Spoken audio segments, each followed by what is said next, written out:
이 본문은 여러분 잘 아시는 요나 선지자에 대한 말씀입니다. 요나는 하나님께 명령을 받았습니다. 니느웨 성에 가서 하나님께 범죄한 죄악으로 가득한 니느웨 성에 가서 그곳을 변화시키기 위해 하나님의 심판이 있고 회개가 곧 이루어져야 된다라는 것을 선포하라는 거죠.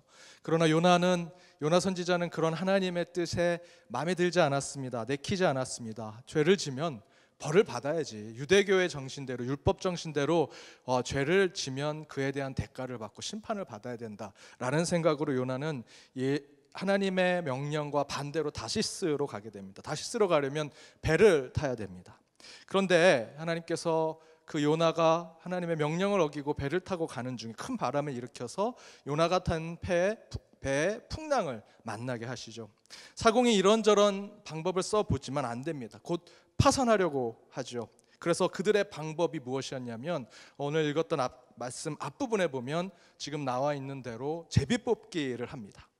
그래서 그 제비뽑기 가운데 지금 이 배가 풍랑을 만난 것은 이 배 안에 누군가에 의해서 하늘에 있는 신이, 누군가 또는 이 자연을 지배하고 있는 어떤 신이 이 배에 풍랑을 일으키게 만들었다라고 생각하고 제비뽑기를 하죠. 저는 이 가운데 한 가지 질문을 여러분에 던지고 싶습니다. 이 위중한 때에 여러분 지금 이런 그 방법이 효용이 있을까요? 여러분 어떻게 생각하십니까? 풍랑을 만났잖아요. 저희 코로나19로 풍랑을 만났잖아요. 이게 효용이 있을까요? 제비뽑기를 한다는 아주 비과학적인 방법, 비합리적인 방법이? 그럼 거꾸로 질문하겠습니다. 지금 코로나19를 과학이 잡아내고 있습니까? 그 합리적인 이성을 가진 사람들이 코로나19라는 것을 지금 이겨내고 있나요? 과학이라는 것으로, 합리성이라는 것으로. 저는 오늘 이 요나 말씀을 오늘 청년부 말씀으로 준비하면서 이 말씀을 묵상하는 가운데 이 제비뽑기하는 이 비과학적인 방법이 어떻게 보면 매우 저급한 종교적인 방법인데 왜 이 가운데 하나님께서 이것을 읽게 하셨을까, 묵상케 하셨을까 생각을 해봤습니다. 그리고 지금의 상황에 비추어 봤더니 이게 크게 다를 게 없는 거예요.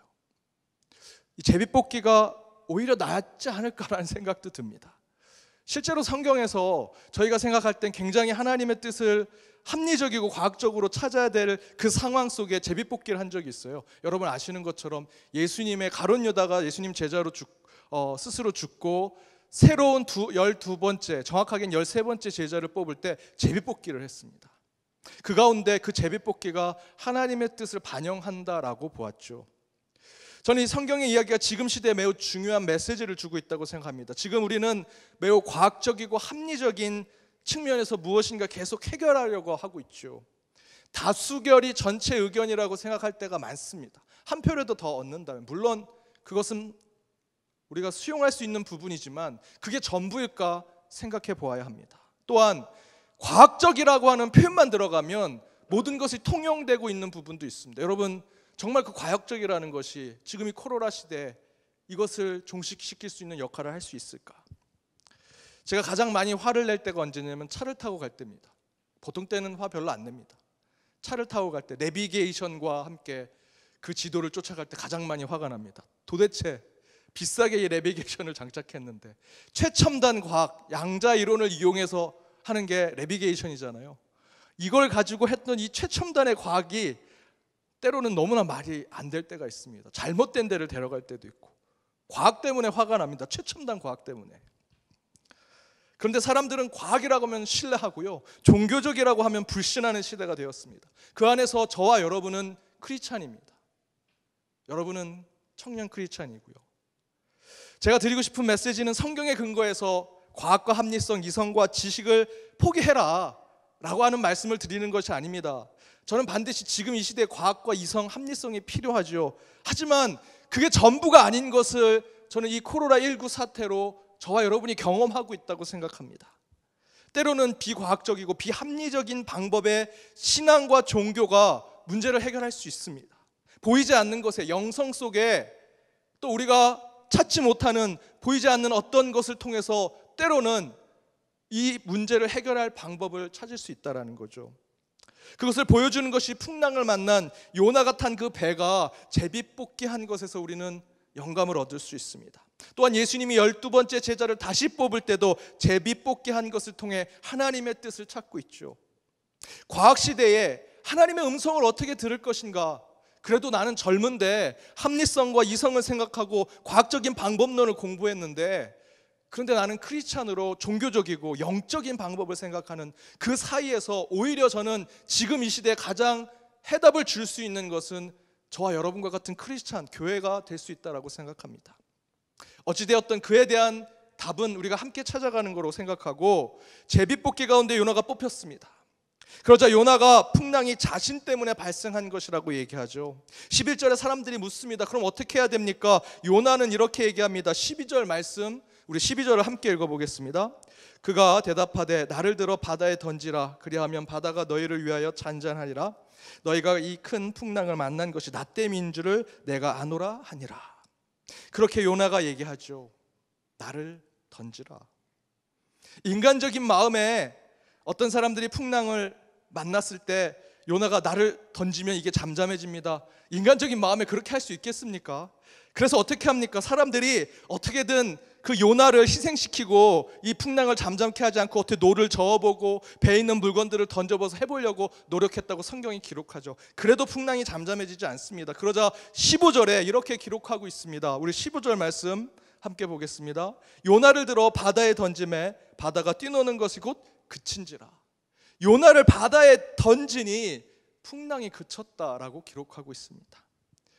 저는 오늘 이 청년부 설교를 사실 1, 2부 설교와 따로 준비를 했습니다. 그러면서 이 말씀을 묵상하는데 이 15절 말씀에 계속해서 마음이 계속 먹먹한 그런 느낌을 계속 받습니다. 지금 코로나19라는 풍랑을 저와 여러분이 맞이했죠. 그 풍랑 가운데 잠잠케 할 크리스찬 교회, 우리 신앙의 방법이 무엇일까? 하나님께 기도하고 묻고 있는데 요나의 말씀 가운데 뭐라고 하시냐면 자신을 던지라는 겁니다. 요나가 나를 던져라. 저 풍랑 사나운 파도 위로 나를 던져라. 그랬더니 성경은 그 풍랑이 그친지라, 풍랑이 잠잠해졌다고 증거합니다. 마음이 먹먹해지죠. 한참 머뭇거렸습니다. 코로나19로 교회는 솔직해집시다. 망했죠. 추측이지만 절대로 코로나 이전으로 교회가 돌아가지 못할 겁니다. 재정도 그렇고요, 교회 오는 숫자도 그렇고요, 운영하는 어떤 것도 우리 코로나 이전으로 돌아가기 힘들 것 같습니다. 계속 침체하고 있습니다. 아니 정확히 보면요, 코로나19 이전부터 기독교는 계속해서 그 영향력이 떨어지고 있었습니다.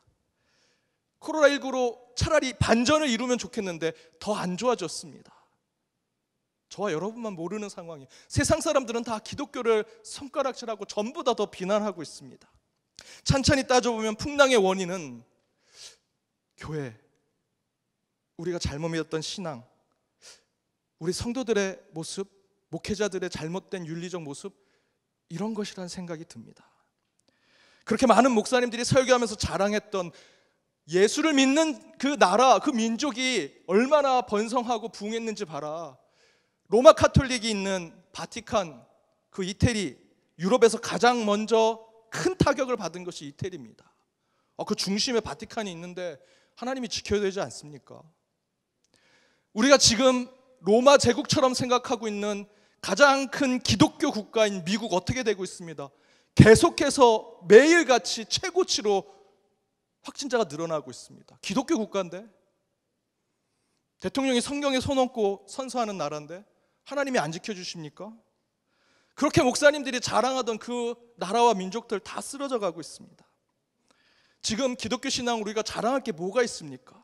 이런 위중왕 속에서 하나님은 말씀하십니다. 오늘 요나를 통해서 뭐라고 얘기하십니까? 네가 뛰어들어라. 풍랑으로 던져져버려라.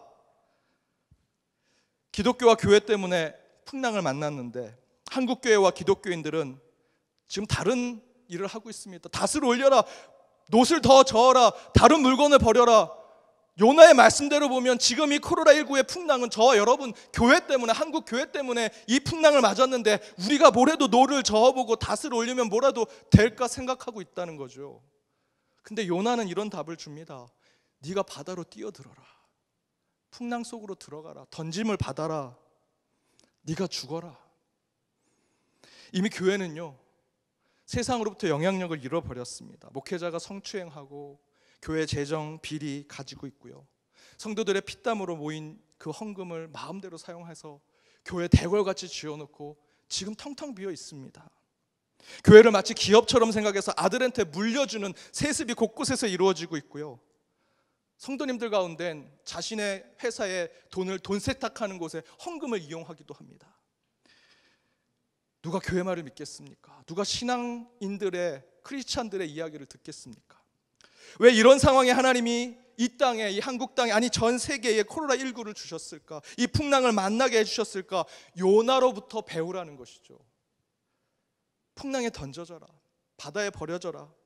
그러면 풍랑을 잠잠케 하겠다. 그 바다를 잠잠케 하겠다. 하나님이 메시지를 주고 계십니다. 모르겠습니다. 하나님이 우리 연동교회 세상에 어떻게 바다에 던져주고 풍랑에 버려질까? 그 구체적인 방법은 저도 아직 묵상하고 있습니다. 기도하고 있습니다. 더 여러분과 대화하고 우리 성도님들과 얘기하면서 그 답을 찾아야 할 것 같습니다. 그러나 하나님은 지금 한 가지는 분명합니다. 이 풍랑이 믿는 너희들 때문에, 교회 때문에 이루어진 것이라면 너희가 풍랑으로 뛰어들어야 한다. 그때 교회와 성도는 철저하게 희생하고 철저하게 낮아질 때 이 풍랑이 가라앉을 것이다. 우리가 예수님처럼 십자가에 못 박히는 죽음의 길을 걸을 때, 희생의 길을 걸을 때, 그때 이 풍랑은 잠잠해질 것이다. 여러분, 저와 여러분이 바다로 던져져야 합니다. 그때 하나님께서 이 세상에 그리스도인으로서 또한 교회로서 풍랑을 잠잠케 할 지혜를 주시리라 믿습니다. 지금 이대로 닷을 올리고 롤을 젓는다고 이겨낼 수 없습니다. 저와 여러분은 요나의 심정이 되어서 풍랑으로 뛰어들고 바다로 뛰어들어야 지금 이길 수 있는 영적인 지혜가 우리 가운데 주어지리라 믿습니다. 그 고민, 그 기도가 계속되는 우리 청년 크리스찬들이 되시길 주님의 이름으로 축복합니다. 기도하시겠습니다. 하나님, 요나의 선지자를 통해 말씀 가운데 저희들 바로 서고자 합니다. 지금의 이 코로나19의 풍랑 속에 주님께서 우리에게 주시고자 하는 메시지를 이 요나 선지자를 통해 다시 한번 듣습니다. 바다에 던져져라, 풍랑에 던져져라. 그 가운데 죽고 십자가의 못을 박으며 예수 그리스도와 함께 그 무덤에 가라 라고 하신 주님의 말씀 가운데 진정한 이 코로나19 이 풍랑을 이길 수 있는, 이것을 잠재게 할 수 있는 하나님의 지혜, 영적인 지혜가 우리 가운데 드러나게 하여 주옵소서. 너무나 힘들고 어려운 일을 겪고 있습니다. 그러나 그 가운데 하나님께서 가장 온전한 것으로 인도해 줄 것을 저희는 믿습니다. 그 가운데 요나의 선지자의 마음으로 그것을 오직 희생하고 섬기고 낮은 자의 모습으로 이겨내게 하여 주옵시고 극복하게 하여 주옵시고 이를 통해 하나님께서 이끄시는 신앙의 삶, 우리 청년부의 삶, 우리 교회의 삶이 되게 하여 주옵소서. 지금은 우리 주 예수 그리스도의 은혜와 하나님의 크신 사랑과 성령님의 교통하심, 치유하심, 회복하심이 요나를 통해 풍랑 속에 던져짐으로 풍랑을 잠잠케 하신 하나님의 뜻을 깨달아 깊은 묵상 가운데 세상으로 나아가는 연동의 청년 이슬들과 그 예배자들, 그들의 가정, 그들의 학교의 직장 위에, 그리고 이 청년부 위에 이제로부터 영원까지 함께 하옵시기를 간절히 축원하옵나이다. 아멘.